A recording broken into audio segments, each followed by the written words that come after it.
YouTube एक ऐसा platform जो शुरू में सिर्फ कैट वीडियोस और क्रिएटिव एक्सप्रेशन के लिए जाना जाता था, अब एक ग्लोबल एम्पायर बन चुका है जो बिलियन डॉलर्स का है। लेकिन इस ग्लैमर के पीछे एक डार्क नैरेटिव छुपा है जो स्कैंडल्स और कंट्रोवर्सीज से भरा हुआ है। चाहे वो कंटेंट क्रिएटर की फ्यूड्स हो या एल्गोरिदम का मैनिपुलेशन, आज हम यूट्यूब के डार्क साइड को एक्सप्लोर करेंगे। अगर आप भी जानना चाहते हैं कि इसके पीछे क्या छुपा है, तो बने रहिए। चलिए सच्चाई को अनकवर करते हैं। Cut to dramatic montage of controversial moments with creators, headlines, and algorithm graphics. Section 1. Creator community के स्कैंडल्स का बढ़ते हुए इंपैक्ट। सबसे पहले बात करते हैं यूट्यूब के सबसे विजिबल पार्ट की, कंटेंट क्रिएटर्स के स्कैंडल्स। पिछले कुछ सालों में हमने बहुत सारे कंट्रोवर्सीज देखे जो प्लेटफॉर्म को हिला के रख दिया। लोगन पॉल के इनफेमस सुइसाइड फॉरेस्ट वीडियो से लेकर ब्यूटी कम्युनिटी का ड्रामागेडन, ये सब इंसिडेंट्स दिखाते हैं कि व्यूज और रेलेवेंस के रेस में कैसे गलत डिसीजंस लिए जाते हैं। ये स्कैंडल्स इतने पॉपुलर क्यों होते हैं? इसका जवाब यूट्यूब के एल्गोरिदम में छुपा है। जब भी ड्रामा होता है, एंगेजमेंट स्पाइक करता है।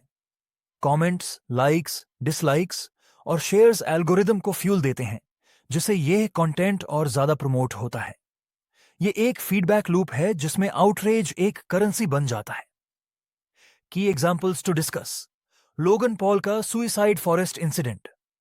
कैसे इसने आउटरेज क्रिएट किया और यूट्यूब को अपने पॉलिसीज अपडेट करने पड़े। जेम्स चार्ल्स वर्सेस टाटी वेस्टब्रुक का फ्यूड। सब्सक्राइबर वॉर्स और पब्लिक अपॉलॉजीज का role.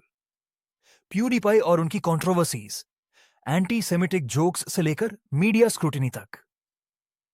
Insert a call out graphic on screen with a timeline of scandals. Section 2. Algorithm का मैनिपुलेशन और उसके कॉन्सिक्वेंसेस। अब बात करते हैं एल्गोरिदम की, वो इनविजिबल हैंड जो हमारे व्यूइंग एक्सपीरियंस को शेप करता है। यूट्यूब का एल्गोरिदम एंगेजमेंट को प्रायोरिटाइज करता है। इसका मतलब यह है कि यह सेंसेशनल या पोलराइजिंग कंटेंट को एम्पलीफाई करता है। यह व्यूअर्स को हुक्ड रखता है, लेकिन इसके वजह से मिस इन्फॉर्मेशन, रेडिकलाइजेशन और एक्सप्लॉयटेशन का राइज हुआ है। क्रिएटर्स ने डिस्कवर किया कि इमोशनली चार्ज्ड या कंट्रोवर्शियल थंबनेल्स और टाइटल सिस्टम को गेम कर सकते हैं। इसे क्लिकबेट कल्चर का जन्म हुआ।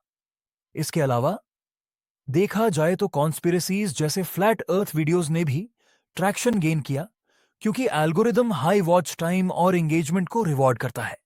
लेकिन सिर्फ क्रिएटर्स ही नहीं, कॉर्पोरेशंस और बैड एक्टर्स ने भी यूट्यूब का इस्तेमाल प्रोपेगेंडा, फेक न्यूज और हार्मफुल कंटेंट को स्प्रेड करने के लिए किया है।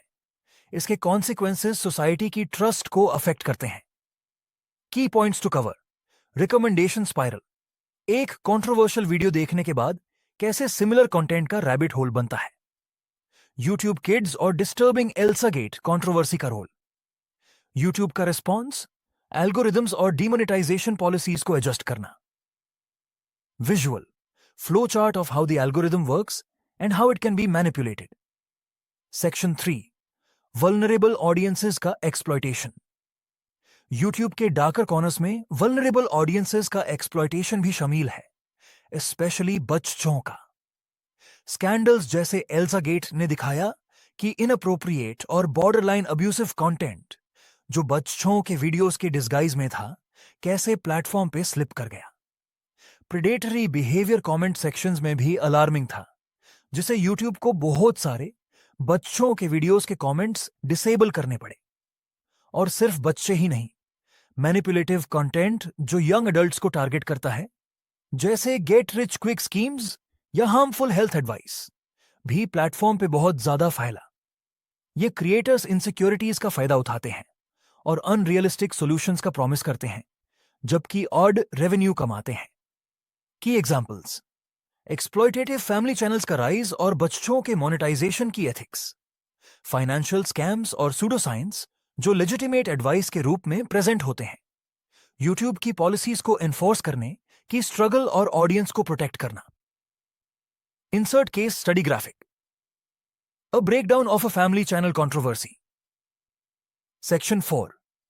यूट्यूब की अकाउंटेबिलिटी प्रॉब्लम। ये सब इश्यूज एक सवाल उठाते हैं, यूट्यूब इस सब में कहां स्टैंड करता है? प्लेटफॉर्म को कंट्रोवर्सीज पे स्लो रिस्पॉन्स और पॉलिसीज को इनकंसिस्टेंटली एनफोर्स करने के लिए क्रिटिसाइज किया गया है। जैसे छोटे क्रिएटर्स को ज्यादा हार्श पेनल्टीज फेस करनी पड़ती हैं, जबकि बड़े क्रिएटर्स जो सिग्निफिकेंट रेवेन्यू लेकर आते हैं उन पे कम एक्शन होता है। इसके अलावा यूट्यूब की डिमोनेटाइजेशन पॉलिसीज या एडपोकलिप्स ने इनोसेंट क्रिएटर्स को डिस्प्रोपोर्शनेटली अफेक्ट किया है, जबकि हार्मफुल कंटेंट प्लेटफॉर्म पे अब भी स्लिप करता है। ट्रांसपेरेंसी की कमी क्रिएटर्स और व्यूअर्स के बीच डिस्ट्रस्ट को बढ़ाती है। की टॉपिक्स: एडपोकलिप्स और इसका क्रिएटर्स पे रिपल इफेक्ट, लार्ज और स्मॉल क्रिएटर्स के ट्रीटमेंट में डिस्पैरिटी, यूट्यूब के public apologies versus meaningful action, visual, a graph showing demonetisation trends over time.